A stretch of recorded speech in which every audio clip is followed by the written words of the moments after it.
name is Sezin Aksoy and I'm from Istanbul. Currently I'm living in Bodrum and London, and I try to work in the family business with my father. We were like going to fairs about like airport supplies and all those things, and to be with all those businessmen, I realized that it wasn't for me because the old men were treating me like maids or like assistants. They were asking me to bring them tea or coffee and were always questioning me being single and not married and not finding the right husband that will help my father in the business. Then I really realized that it's not the world for me, and I have always been, since I was a child, doing art on my own, and my grandmother has always been the supportive one. In the whole classroom, she was the only woman studying and looking after herself, and so she was a role model for me. I realized most of the girls weren't in the same stage of mindset with me, so I chose to be alone and just like go to places alone and sitting on my own and like eating on my own, or just like walking around on my own. And whenever I was like with girls, I realized that they were just trying to figure out ways to hunt men or just like to find the right dating partner and stuff, and it was so boring for me. But at certain time I kept questioning myself if there was a problem with me, if I was gay, or if I was I don't know, if I had like sexual problems, or if I was like very antisocial. But then I came across feminism, and then I was like, no, it's not me, it's the society that has the problem. It's just like those norms and those things that we have to be under, and we need to do things like certain things in certain ways, and it's just such a threat for women to be independent or to be free, because we're seen as those like wild witches or just like wild bitches. Witches, bitches, you know, all those names that are given to us. The crazy girl, I hated them when they called me crazy. They kept calling me crazy, and I was like, I'm not crazy, I just like don't want to follow the rules. And I started to read all those like feminist artists, to read all those feminist literature, and then I realized, oh, that's the way, that's the thing, you know. It's like, whoa, Iris Murdoch is the role model. And Doris Lessing is my woman, you know.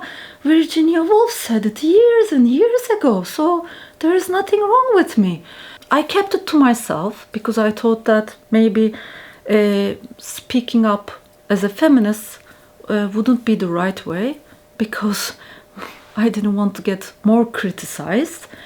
So when I became like, when I graduated from the business school, I said like, okay, this is enough. I'm going to speak up for myself. I'm going to be rebellious, and I'm going to study art, do whatever I want. So I went back to United States. As a Muslim woman, I was always didn't have the choice to choose my religion. I didn't feel religious, but I was taught to be religious. I had the shame if I don't do the right thing. If I don't pray, or if I don't believe in God, then I'll go to hell. So I kept praying and praying. So at one certain of time, I decided to be an atheist. So I stopped believing in everything. And then I had my heart surgery. They found out that I had a problem, a tumor in my heart, that I needed to get a heart surgery. I was scared, and so I kept praying and praying, and it was like a nightmare in the hospital. But it was also a miracle in the hospital as well. I realized things were going so much in like coincidences and synchronities. All of them were like going so weirdly and smoothly that I realized that there is like some kind of power that's like helping me out there. Like it was like a miracle. I started to those spiritual works that shows how all life is united, and how we are transforming our lives, and how our life is about change and trans movement and transcendence of self. My performances turned into meditations more, and then I came across sound healing, and I got my crystal balls, and I started to play with the crystal balls in order to heal myself, my anxiety and my heart beatings and all that. But then I was able to heal others as well, and I started to have a huge group of women coming and visiting me for private sessions or for group sessions, and they were all laying down, and I was playing the crystal balls, and they were meditating, and they were leaving all their stress, all their anxiety. And then I realized there's something strange going on over there. I realized that there's a huge unity here. There's a huge frequency. There's huge light frequency, like sound frequency, that just keeps us spiritually alive. All those women just opened up to me, and they shared the violence, the harassments that they went through, and the things that they were afraid of. I was so shocked, like, to see all those things, because it was all in their body, and they were coming with illnesses, and they were all related to those pressures and all those control that they felt over them. Femaleness is like being a goddess, like being connected with your fertility, your creativity, your six senses, like your intuition, like having a strong intuition. So I believe women has that power, that they are more open to these like meditative things. With research, I realized there's a link between all of us, a high frequency, high vibration.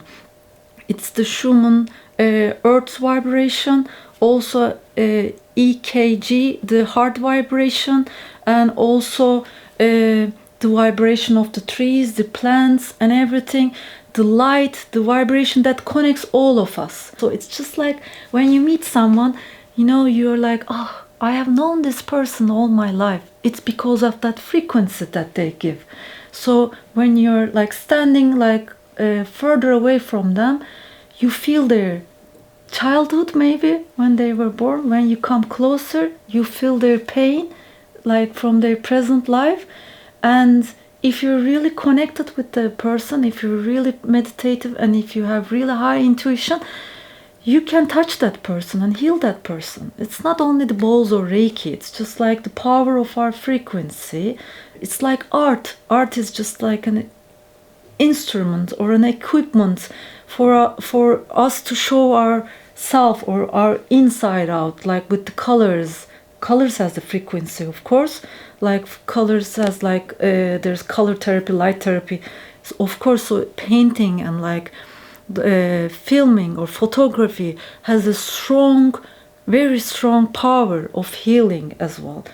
And I just want to have that feminist group with the man that also believes in the feminists, the woman that also believe in the feminists.